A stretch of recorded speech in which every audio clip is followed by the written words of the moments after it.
Hello student, welcome back to my YouTube channel MNS Classes. আজি আমি এই ভিডিওটোৰ জৰিয়তে দশম শ্ৰেণীৰ সাধাৰণ বিজ্ঞানৰ প্ৰথম অধ্যায়ৰ যিখিনি প্ৰশ্নাৱলী আৰু অতিৰিক্ত প্ৰশ্ন উত্তৰ আছিল আৰু অনুশীলনী যিখিনি প্ৰশ্ন উত্তৰ আছিল এই ভিডিওটোৰ জৰিয়তে তোমালোকে প্ৰশ্নখিনি চাব পাৰিবা আৰু এইখিনি মই লিখি দিয়া প্ৰশ্ন গতিকে তোমালোকে ভিডিওটো পোষ্ট কৰি লিখি যাব পাৰা। তো চোৱা প্ৰথম প্ৰশ্নাৱলীৰ কি আছিল আমাৰ 1 নম্বৰ কোৱেশ্চনটো আছিল যে বায়ুত দহনৰ আগতে মেগনেছিয়ামৰ ফিটিয়া এডাল পৰিষ্কাৰ কৰি ল'ব লাগে কিয়? যে প্ৰথম আমাৰ যেটো প্ৰশ্নাৱলী 1 প্ৰশ্ন এটা আছিল যে বায়ুত দহনৰ আগত মেগনেছিয়ামৰ ফিটিয়াটো কিয় পৰিষ্কাৰ কৰি ল'ব লাগে। তো আনসাৰটো চাবা যে মেগনেছিয়ামে বায়ুত থকা অক্সিজেনৰ সৈতে বিক্ৰিয়া কৰি তাৰ ওপৰত মেগনেছিয়াম অক্সাইডৰ এটা পাতল প্ৰলেপ পেলায়। এই প্ৰলেপে মেগনেছিয়ামক সম্পূৰ্ণৰূপে দহন হোৱাত বাধা দিয়ে। হেহে বায়ুত দহনৰ আগত মেগনেছিয়ামৰ ফিটাডাল পৰিষ্কাৰ কৰি ল'ব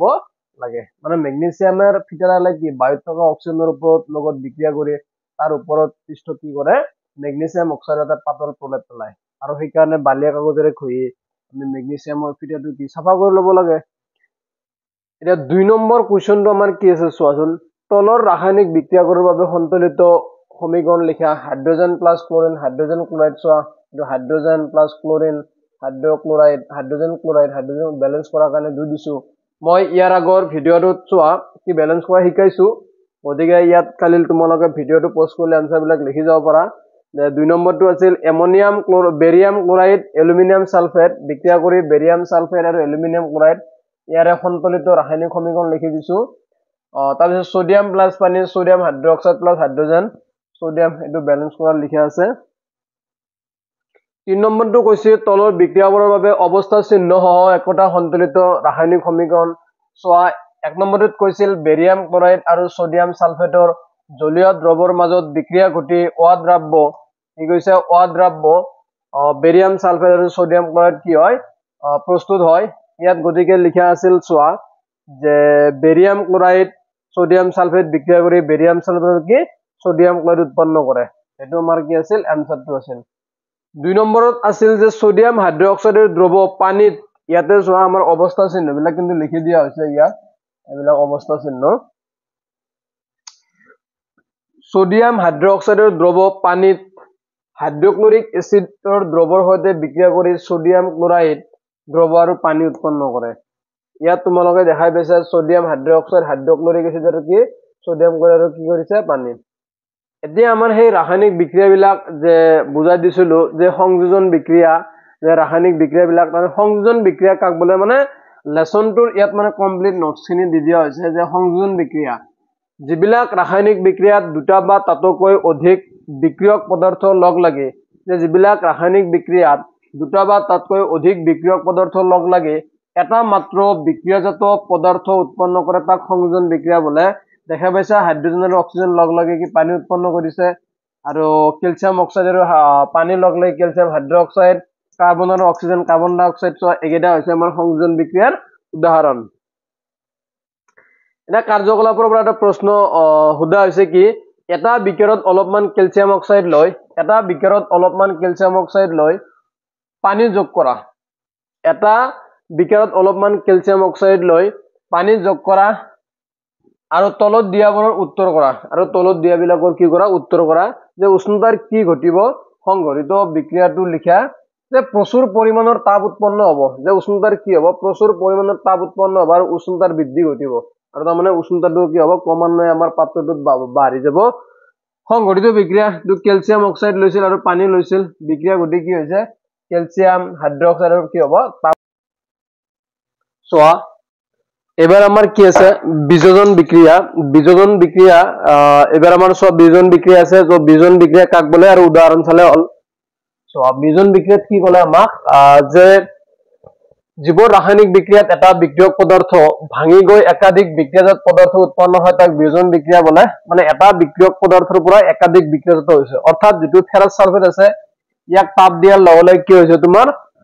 ferric oxide sulphur dioxide sulphur trioxide. এতিয়া এটা কুৱেশ্যন দিয়া হৈছে ইয়াত যে ফেৰাছ সালফেটৰ স্ফটিক গৰম কৰিলে ৰঙৰ পৰিৱৰ্তন কিয় ঘটে। আমাৰ যেটো ফেৰাছ সালফেট আছে ইয়াৰ ৰং যে ফেৰাছ সালফেটৰ স্ফটিকত নিৰ্দিষ্ট সংখ্যক পানীৰ অণু থাকে তাৰ মানে অৰিজিনালি আমাৰ যেটো ফেৰাছ সালফেট আছে তাৰ সংকেতটো হল এইটো যে ইয়াত মানে এনেকুৱাকে FeSO4 ইয়াত মানে 7টা পানীৰ অণু লগ হৈ থাকে যে নিৰ্দিষ্ট সংখ্যক পানীৰ অণু থাকে তাপ দিলে পানীৰ অণু হেৰুৱাই আৰু স্ফটিকৰ সেউজীয়া ৰঙৰ পৰিৱৰ্তন ঘটে ইয়াৰ যেটো স্ফটিকৰ যেটো সেউজীয়া ৰং আছে সেই ৰংটো কি হ'ব পৰিৱৰ্তন তাপীয় বিয়োজন কাক বলে যে জীৱৰ বিয়োজন বিক্ৰিয়া তাপ প্ৰয়োগ কৰি ঘটোৱা হয় তাক তাপীয় বিয়োজন বোলা হয় যিবিলাক বিয়োজন বিক্ৰিয়া তাপ প্ৰয়োগ কৰি সংঘটিত কৰা হয় তাক তাপীয় বিয়োজন বোলা হয় যেনেকৈ ক্যালসিয়াম কাৰ্বন ডাই তাপ দিয়াৰ লগে লগে ক্যালসিয়াম অক্সাইডৰ কি হৈছে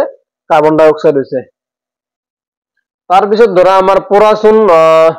পৰাচুন কাক বলে ইয়াৰ ঔদ্যোগিক প্ৰয়োগ লিখা পৰাচুন যে ক্যালসিয়াম অক্সাইডক কি বলে পৰাচুন বলে সিমেন্ট উৎপাদনত ইয়াক প্ৰয়োগ কৰা হয় মানে যিবিলাক সিমেন্ট উদ্যোগ আছে এইবিলাকত মানে ইয়াক ব্যৱহাৰ কৰা হ'ব lead nitrate powder গৰম কৰিলে কেনেকুৱা ধোঁৱা নিৰ্গত হ'ব যে lead nitrate powder যেটো আছে হেতু গৰম কৰিলে মুগা বৰণীয়া ধোঁৱা নিৰ্গত হ'ব আৰু ধোঁৱাবৰ কাৰ হ'ব ধোঁৱাবৰ নাইট্ৰজেন ডাই অক্সাইডৰ কাৰ্যকলাপৰ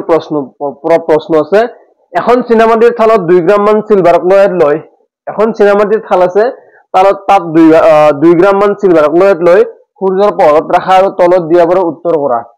তো সিলভাৰ ক্লোৰাইড লৈ আৰু তাৰপিছত যদি তুমি সূৰ্যৰ পোহৰত ৰাখা এনে জেনেৰেলি আমাৰ যেটো সিলভাৰ ক্লোৰাইড আছে সিলভাৰ ক্লোৰাইডৰ ৰংটো বগা থাকে যেতিয়া আমি সেই বগা সিলভাৰ ক্লোৰাইডৰ ওপৰত যেতিয়া সূৰ্যৰ পোহৰ পৰিব দিম দিয়াৰ লগত তাৰ ৰংটো কি হ'ব ইয়াত কৈছে সিলভাৰ ক্লোৰাইডৰ ৰঙৰ কি ঘটিব সংঘটিত বিক্ৰিয়াটোৰ বাবে সন্তুলিত ৰাসায়নিক সমীকৰণ লিখা তো এনসাৰত চাবা যে বগা সিলভাৰ ক্লোৰাইড সূৰ্যৰ পোহৰত মটিয়া ৰঙৰ হ'ব মানে যেটো সিলভাৰ ক্লোৰাইড থাকিব এটো মটিয়া হৈ যাব ৰংটো সংঘটিত বিক্ৰিয়া হেতু সিলভাৰ ক্লোৰাইড সূৰ্যৰ পোহৰ দিলে এটা বিয়োজন বিক্ৰিয়া সংঘটিত হ'ব অৰ্থাৎ সিলভাৰ আৰু ক্লোৰিন লৈ কি হ'ব বিয়োজন ঘটিব কলা বগা ফটোগ্ৰাফিত কি বিক্ৰিয়া ব্যৱহাৰ কৰা হয় যে বিয়োজন বিক্ৰিয়া সাধাৰণতে সিলভাৰ ক্লোৰাইড আৰু সিলভাৰ ব্ৰোমাইডৰ বিয়োজন বিক্ৰিয়া বিলাক আমি কি কৰো কলা বগা ফটোগ্ৰাফিত ব্যৱহাৰ কৰো তাপবৰ্জি আৰু তাপগ্ৰাহী বিক্ৰিয়া বুলিলে কি বুজা যে উদাহৰণ দিয়া যি ৰাসায়নিক বিক্ৰিয়াজাত পদাৰ্থ উৎপন্ন হোৱাৰ লগতে তাপৰ উদ্ভৱ হয় তাক তাপবৰ্জি বিক্ৰিয়া বোলে এটো ক্যালসিয়াম অক্সাইড আৰু পানী ক্যালসিয়াম হাইড্ৰক্সাইডৰ কি হৈছে তাপ উৎপন্ন হৈছে আৰু যি ৰাসায়নিক বিক্ৰিয়াত তাপ শক্তি শোষিত হয় তেনেবোৰ বিক্ৰিয়াক তাপগ্ৰাহী বিক্ৰিয়া বোলে যেনেকুৱা ক্যালসিয়াম কাৰ্বন ডাই তাপ দিলেহে এটো ভাঙি গৈ কেনে ক্যালসিয়াম অক্সাইড আৰু কাৰ্বন ডাই অক্সাইড উৎপন্ন হ'ব প্ৰশ্নাৱলী 2 এটো প্ৰশ্নাৱলী যে এটা পদাৰ্থ এক্সৰ দ্ৰৱক বগা ৰং হানিবলৈ ব্যৱহাৰ কৰা হয় পদাৰ্থ এক্সৰ নামৰ সংকেত লিখা পানীৰ হৈতে পদাৰ্থ এক্সে কৰা বিক্ৰিয়াটো লিখা এটা সব পদাৰ্থ এক্সৰ নাম ক্যালসিয়াম অক্সাইড আৰু সংকেত CaO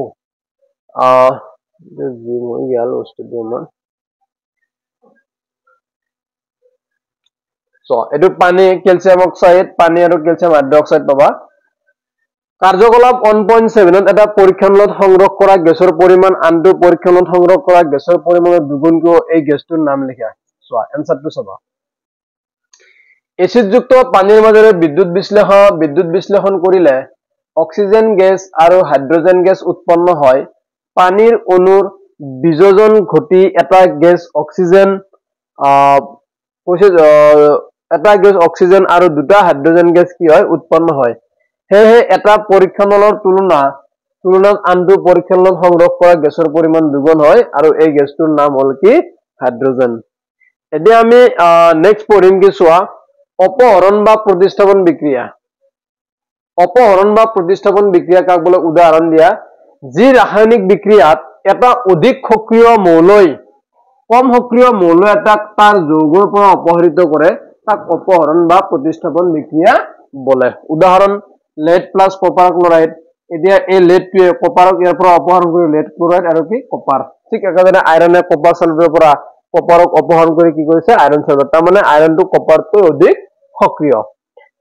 নেক্সট কৈছে দ্বি অপহৰণ বিক্ৰিয়া সো যি ৰাসায়নিক বিক্ৰিয়াত কি কৈছে যি ৰাসায়নিক বিক্ৰিয়াত বিক্ৰিয়ক পদাৰ্থ দুটাৰ মাজত কি হয় আয়নৰ বিনিময় ঘটে তাক দ্বি অপহৰণ বিক্ৰিয়া বলে দিছোৱা সোডিয়াম সালফেট আৰু বেৰিয়াম ক্লোৰাইড সোডিয়ামে যায় কিনে ক্লোৰিনৰ লগত আৰু বেৰিয়ামটো সালফেটৰ লগত মানে দুবাৰ অপহৰণ হৈছে কাৰণে বিক্ৰিয়াটোক কি বুলি কয় দ্বি অপহৰণ ইয়াত ব্যালেন্স কৰাৰ কাৰণে দুই এটা লাগিব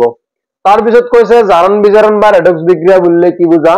যে যি ৰাসায়নিক বিক্ৰিয়াত জাৰণ আৰু বিজাৰণ একেলগে সংঘটিত হয় জাৰণ আৰু বিজাৰণ একেলগে সংঘটিত হয় অৰ্থাৎ এটা পদাৰ্থ জাৰিত হওঁতে আনটো বিজাৰিত হয় তাক জাৰণ বিজাৰণ বা ৰেডক্স বিক্ৰিয়া বোলে এতিয়া কপাৰ অক্সাইড তাৰ লগত কি আছে হাইড্ৰোজেন কপাৰ প্লাস কি আছে পানী ইয়াৰ মানে ইয়াৰ লগত অক্সিজেন আছিল অক্সিজেন থাকোতে এখানে কপাৰে অক্সিজেনটো হেৰুৱাইছে হেৰুৱালে মানে এইটো ঘটনা কি হৈছে তোমাৰ বিজাৰণ হাইড্ৰোজেনৰ লগত অক্সিজেন নাই কিন্তু ইফালে চোৱা হাইড্ৰোজেনৰ লগত অক্সিজেন আছে তাৰ মানে কি হৈছে জাৰণ তো কি হৈছে জাৰণ আৰু বিজাৰণ একেলগে সংঘটিত হল অৰ্থাৎ এটা জাৰিত হওঁতে আনটো বিজাৰিত হৈছে সেইকাৰণে ইয়াক কি বুলি ক'ব জাৰণ বিজাৰণ বা ৰেডক্স বিক্ৰিয়া তোমালোকে ভিডিঅ' পোষ্ট কৰি লিখি ল'ব পাৰা তাৰ পিছত এটা কোৱেশ্চন চোৱা এটো কৈছে এটা পৰীক্ষামূলক 3 ml সোডিয়াম সালফেট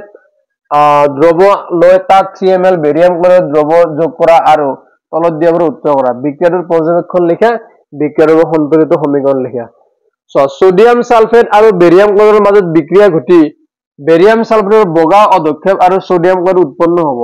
যেতিয়া তাৰমানে সোডিয়াম সালফেট আৰু বেৰিয়াম ক্লৰাইড লগ লগাবা বেৰিয়াম সালফেটৰ বগা অধক্ষেপ পাবা আৰু সমীকৰণটো এইটো সমীকৰণ আছে আৰু এইবিলাক প্ৰশ্ন মানে আগত মানে সনবিলাকত মেট্ৰিক পৰীক্ষাত আহি যোৱা প্ৰশ্নাৱলী 3 লোৰ গজাল এটা ডুবাই ৰাখিলে কপাৰ সালফেট দ্ৰৱ এটাৰ ৰঙৰ পৰিৱৰ্তন ঘটে কিয় লোৰ লো কপাৰতকৈ অধিক সক্ৰিয় লৈ কপাৰ সালফেট দ্ৰৱৰ পৰা অপসাৰিত কৰি আইৰন সালফেট দ্ৰৱ উৎপন্ন কৰে ইয়াৰ ফলত লোৰ গজাল মুগা বৰণীয়া হয় আৰু কপাৰ সালফেটৰ দ্ৰৱৰ নীলা ৰং কি পৰে হেতা পৰে মানে লোটো কপাৰতকৈ অধিক সক্ৰিয় হয় আৰু সেইভাবে লো যেতিয়া কপাৰ সালফেট দ্ৰৱত ডুবাই দিয়া হ'ব মানে বিক্ৰিয়া ঘটি আইৰন সালফেট উৎপন্ন হ'ব আৰু লোৰ গজালটো মুগা বৰণীয় হ'ব আৰু কি হ'ব তোমাৰ যেটো কপাৰ সালফেট নীলা ৰং সেই নীলা ৰংটো কি পৰিব হেতা পৰিব 2 নম্বৰ কোৱেশ্চনটোত কৈছিল তোমাক যে কাৰ্যকলাপ 1.10 ত দিয়া বিক্ৰিয়াটোৰ বাহিৰে এটা আন এটা দ্বিপহৰণ বিক্ৰিয়াৰ উদাহৰণটো দিয়া হৈছে লিখি ললে হ'ল তাৰ পিছত তলৰ বিক্ৰিয়া কেইটা জাৰিত আৰু বিজাৰিত হোৱা পদাৰ্থবোৰ বাছি লোৱা তো 1 নম্বৰত চোৱা জাৰিত হৈছে সোডিয়াম জাৰিত হৈ সোডিয়াম অক্সাইড উৎপন্ন কৰিছে আৰু অক্সিজেন গেছ কি হৈছে বিজাৰিত নেক্সটত 2 নম্বৰ আনসাৰ কপাৰ অক্সাইড বিজাৰিত হৈ কপাৰ এটো কপাৰ অক্সাইড বিজাৰিত হৈ কপাৰ আৰু কি হাইড্ৰোজেন গেছটো জাৰিত হৈ কি কৰিছে পানী উৎপন্ন কৰিছে এবাৰ অনুশীলনী অনুশীলনী মই ইয়াত এমসিকিউ খিনি মানে দিয়া নাই তোমালোকক পিছত এইখিনি আলোচনা কৰি দিম তো 4 নম্বৰৰ পৰা দিয়া হৈছে সন্তুলিত ৰাসায়নিক সমীকৰণ কি ৰাসায়নিক সমীকৰণসমূহ কিয় সন্তৰণ কৰিব লাগে যে যিবিলাক ৰাসায়নিক সমীকৰণত বিক্ৰিয়ক আৰু বিক্ৰিয়াজাত পদাৰ্থৰ মুঠ ভৰ একে থাকে অৰ্থাৎ সমীকৰণটো সমতুলিত অৱস্থাত থাকে তাক সন্তুলিত ৰাসায়নিক সমীকৰণ বোলে ভৰৰ নিত্যতা বিধিমতে ৰাসায়নিক বিক্ৰিয়া তাত ভৰৰ সৃষ্টি বা বিনাশ হ'ব নোৱাৰে হেহে বিক্ৰিয়ক আৰু বিক্ৰিয়াজাত পদাৰ্থৰ মুঠ ভৰ সমান কৰিবলৈ ৰাসায়নিক সমীকৰণ এটা কি সন্তৰণ কৰিব লাগে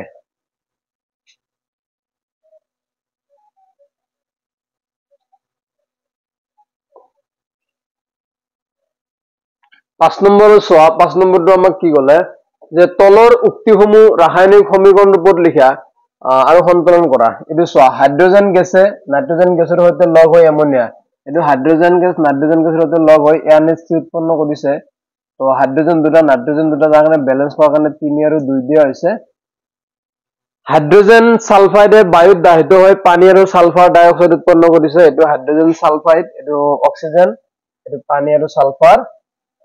এটো সালফার ডাই অক্সাইড হিসেবে SO কি হ'ব লাগে 2 হ'ব লাগে SO2 তাৰ পিছত 3 নম্বৰটো বেৰিয়াম ক্লোৰাইড এটো বেৰিয়াম ক্লোৰাইড হৈছে এলুমিনিয়াম সালফেট এটো এলুমিনিয়াম সালফেটৰ সৈতে লগ হৈ এমোনিয়াম ক্লোৰাইড আৰু কি বেৰিয়াম সালফেট ইয়াত কিন্তু ব্যালেন্স কৰি লিখি দিয়া হৈছে আৰু মোৰ তোমালোকে চেনেলটোৰ প্লেলিষ্টত গৈ আগৰ যেটো সন্তৰণ কৰা এটা ভিডিও আছিল তোমালোকে চাই ল'ব পাৰা সেইকাৰণে মই ইয়াত ডাইৰেক্ট এনসাৰ বিলাকহে লিখি দিছো পটাছিয়াম ধাতুৱে পানীৰ সৈতে পটাছিয়াম ধাতু কি হৈছে পানীৰ সৈতে বিক্ৰিয়া কৰি কি উৎপন্ন কৰিছে তাৰ পিছত তোমালোকৰ পটাছিয়াম ধাতুৱে পানীৰ সৈতে বিক্ৰিয়া কৰি পটাছিয়াম হাইড্ৰক্সাইড আৰু হাইড্ৰোজেন গেছ উৎপন্ন কৰিছে এতিয়া তোমালোকৰ কাৰণে 6 7 আৰু 8 টো হোমৱৰ্ক থাকিল মানে ব্যালেন্স কৰি তোমালোকে এখিনি দেখালে হ'ল যদি নোৱাৰা কমেন্ট বক্সত কৰি দিবা কইবা মই 6 7 আৰু এখিনি মই ভিডিও এটা বনাই দিম এতিয়া তাপবোৰ যে তাপগ্ৰাহী মই অলপ আগত এটা কৈ দিলো 10 নম্বৰটো চলে হ'ল শোষণক চোৱা শ্বসনক এটা তাপবৰ্জি বিক্ৰিয়া বুলি কিয় বিবেচনা কৰা হয় ব্যাখ্যা কৰা শ্বসনত আমাৰ খাদ্যত থকা কাৰ্বহাইড্ৰেটবোৰ গ্লুকোজলৈ ভাঙি যায় শ্বসনত আমাৰ খাদ্যত থকা কাৰ্বহাইড্ৰেটবোৰ গ্লুকোজলৈ ভাঙি যায় এই গ্লুকোজ আমাৰ দেহৰ কোষত অক্সিজেনৰ সৈতে লগ হৈ কাৰ্বন ডাই অক্সাইড পানী আৰু শক্তি উৎপন্ন কৰে কোষীয় শ্বসনত শক্তি উৎপন্ন হোৱাৰ বাবে শ্বসনক এটা তাপবৰ্জি বিক্ৰিয়া বুলি কোৱা হয় তাৰ পিছত চোৱা আমাক 11 নম্বৰ ক'লে বিযোজন বিক্ৰিয়াক সংযোজন বিক্ৰিয়াৰ বিপৰীত বলা হয় কিয় এই সমূহ বিক্ৰিয়াৰ বাবে সমীকৰণ লিখা যি ৰাসায়নিক বিক্ৰিয়াত দুটা বা ততোধিক বিক্ৰিয়ক পদাৰ্থ লগ হৈ এটা মাত্ৰ বিক্ৰিয়াজাত পদাৰ্থ উৎপন্ন কৰে তাক সংযোজন বিক্ৰিয়া বোলে আনহাতে যি বিক্ৰিয়াত এটা বিক্ৰিয়ক পদাৰ্থ ভাঙি গৈ একাধিক বিক্ৰিয়াজাত পদাৰ্থ উৎপন্ন কৰে তাক বিয়োজন বিক্ৰিয়া বোলে গতিকে বিয়োজন বিক্ৰিয়াসমূহ সংযোজন বিক্ৰিয়াৰ বিপৰীতে সংঘটিত হয় সেইবাবে বিয়োজন বিক্ৰিয়াসমূহ সংযোজন বিক্ৰিয়াৰ বিপৰীত বলা হয় এতিয়া দুয়োটা বিক্ৰিয়াৰ উদাহৰণ দিছে ভিডিঅটো পোষ্ট কৰি সম্পূৰ্ণ এনসাৰটো তোমালোকে লিখি লোৱা নেক্সট আমি 12 নম্বৰত যাম কৈছে তাপ পোহৰ আৰু বিদ্যুৎ শক্তিৰে সংঘটিত হোৱা বিয়োজন বিক্ৰিয়াৰ একোটাকৈ সমীকৰণ ইয়াত তিনিটা সমীকৰণ এটো তাপ শক্তিৰে সংঘটিত এটো সূৰ্যৰ পোহৰ এটো কি বিদ্যুৎ তো ভিডিঅটো পোষ্ট কৰি তোমালোকে লিখি লোৱা নেক্সট অপহৰণ আৰু দ্বিঅপহৰণ বিক্ৰিয়াৰ পাৰ্থক্য লিখিব দিছে ইয়াত অপহৰণ বিক্ৰিয়া আৰু দ্বিঅপহৰণ বিক্ৰিয়াৰ ডেফিনেশনটো লিখি দিছো আৰু এটা উদাহৰণ দিছো তোমালোকে লিখি লব পাৰা 14 নম্বৰৰ আনসাৰটো চোৱা সিলভাৰ পৰিশোধনত সিলভাৰ নাইট্ৰেট দ্ৰৱৰ পৰা সিলভাৰ আহৰণ কৰোতে কপাৰ ধাতুৰ দ্বাৰা অপহৰণ সংঘটিত কৰা হয় জড়িত বিক্ৰিয়াটো তো বিক্ৰিয়াটো এটো সিলভাৰ নাইট্ৰেট কপাৰ নাইট্ৰেট কি হ'ব সিলভাৰ এই বিক্ৰিয়াটো কি হৈছে সংঘটিত হৈছে অদক্ষেপণ বিক্ৰিয়া মানে কি বুজা উদাহৰণ দি ব্যাখ্যা কৰা তো অদক্ষেপ উৎপন্ন হোৱা ৰাসায়নিক বিক্ৰিয়াবোৰক অদক্ষেপণ বিক্ৰিয়া বোলে এটো উদাহৰণ বঢ়িয়া দিয়া হৈছে অক্সিজেন লাভ আৰু হেৰুৱা অংগৰে তলৰ পদাৰ্থসমূহ দুটাকৈ উদাহৰণ হোৱা ব্যাখ্যা কৰা জাৰণ যি বিক্ৰিয়াত কোনো পদাৰ্থৰ লগত অক্সিজেন যোগ হয় বা হাইড্ৰোজেন আঁতৰি যায় তাক জাৰণ বোলে এটো জাৰণ বিক্ৰিয়াৰ উদাহৰণ বিজাৰণ যি ৰাসায়নিক বিক্ৰিয়াত কোনো পদাৰ্থত হাইড্ৰোজেন যোগ হয় বা অক্সিজেন আঁতৰি যায় তাক বিজাৰণ বোলে এটো আমাৰ বিজাৰণ বিক্ৰিয়া 17 নম্বৰ এটা উজ্জ্বল মুগা ৰঙৰ মৌল এক্সক বায়ুত গৰম কৰাত কলা হৈ পৰিল মৌল এক্স আৰু উৎপন্ন হোৱা কলা ৰঙৰ যৌগটোৰ নাম কি এটা উজ্জ্বল মুগা ৰঙৰ মৌল এক্সক বায়ুত গৰম কৰাত কলা হৈ পৰিল মৌল এক্সৰ নাম কপাৰ আৰু কলা ৰঙৰ উৎপন্ন হোৱা কলা ৰঙৰ যৌগটোৰ নাম কপাৰ অক্সাইড 18 নম্বৰ প্ৰশ্ন কি আছে লোৰ বস্তুত ৰঙৰ প্ৰলেপ দিও কিয় লোৰ বস্তুত ৰং দিলে এটা পাতল আৱৰণৰ সৃষ্টি হয় এই আৱৰণে লো বিধক বায়ুৰ সংস্পৰ্শলৈ অহাত বাধা দিয়ে ইয়াৰ ফলত লো বিধ নষ্ট নোহোৱাকৈ বহুদিন থাকে সেয়ে লোক মামৰে ধৰাৰ পৰা ৰক্ষা কৰিবলৈ লোৰ বস্তুত কি কৰা হয় ৰঙৰ প্ৰলেপ দিয়া হয় লিখি লোৱা এটো আমি ইয়াৰ 19 নম্বৰত যাম তেল আৰু চৰ্বি থকা খাদ্যবস্তু নাইট্ৰজেনৰ পৰিৱেশত পেকেটত ভৰোৱা হয় কিয় তেল আৰু চৰ্বিযুক্ত খাদ্যবস্তু বায়ুৰ পৰিৱেশত থাকিলে ইয়াতৰ জাৰণ ঘটি গুণ আৰু সোৱাদৰ সলনি হয় সেয়ে জাৰণ নঘটিবৰ বাবে প্ৰতিজাৰক পদাৰ্থ নাইট্ৰজেন যোগ কৰা হয় সেই কাৰণে তেল আৰু চৰ্বি থকা খাদ্যবস্তু নাইট্ৰজেনৰ পৰিৱেশত পেকেটত ভৰোৱা হয় এটা উদাহৰণৰ সৈতে তলৰ পদসমূহ ব্যাখ্যা কৰা ক্ষয় হবন চৰ্বিৰ দুৰ্গন্ধিতা চোৱা ক্ষয় হবন কি যেতিয়া ধাতু এটা চৌপাশৰ বিভিন্ন পদাৰ্থ যেনে জলীয় বাষ্প এচিড এটাৰ দ্বাৰা আক্ৰান্ত হয় তেতিয়া ইয়াৰ ক্ষয় ঘটা বুলি কোৱা হয় আৰু এই প্ৰক্ৰিয়াক কি বোলে ক্ষয় ভৱন বোলে এতিয়া এটা টকা হিচাপত লিখিব পাৰা লোৰ ওপৰত মুগা চামনি কপাৰৰ ওপৰত সেউজীয়া চামনি আৰু সিলভাৰৰ ওপৰত পৰা কলা চামনি ক্ষয় হবৰ কি অন্যতম বা অন্যান্য উদাহৰণ দুৰ্গন্ধিত বা ৰেনথ্ৰিটি তেল বা চৰ্বিযুক্ত খাদ্যবস্তু বায়ুৰ পৰিৱেশত থাকিলে ইয়াতৰ গন্ধ আৰু সোৱাদৰ সলনি হয় ইয়াকে চৰ্বিৰ দুৰ্গন্ধিত বা ৰেনথ্ৰিটি বোলে আজিৰ ভিডিঅটো এইখিনিলৈকে সমাপ্ত হ'ল গতিকে তোমালোকৰ যদি ভিডিঅটো ভাল লাগে তেতিয়াহ'লে চেনেলটো সাবস্ক্ৰাইব কৰিবলৈ নাপাহৰিবা আৰু বন্ধু বান্ধৱীৰ লগত শ্বেয়াৰ কৰিবা তো আমি এই চেনেলটোৰ জৰিয়তে গণিত বিজ্ঞান ইংৰাজীৰ নিয়মিত ভিডিঅ' তোমালোকে পাবা গতিকে ইয়াৰ পিছত আমি পৰৱৰ্তী মানে যেটো অধ্যায় আছে অৰ্থাৎ আমি এবাৰ ফিজিক্সৰ এটা অধ্যায় আৰম্ভ কৰিম পোহৰ প্ৰতিফলন আৰু প্ৰতিহৰণ এই লেসনটো আৰম্ভ কৰিম গতিকে তোমালোকে যদি নতুনকৈ চাইছা তেনেহ'লে সাবস্ক্ৰাইব কৰি ৰাখিবা চেনেলটো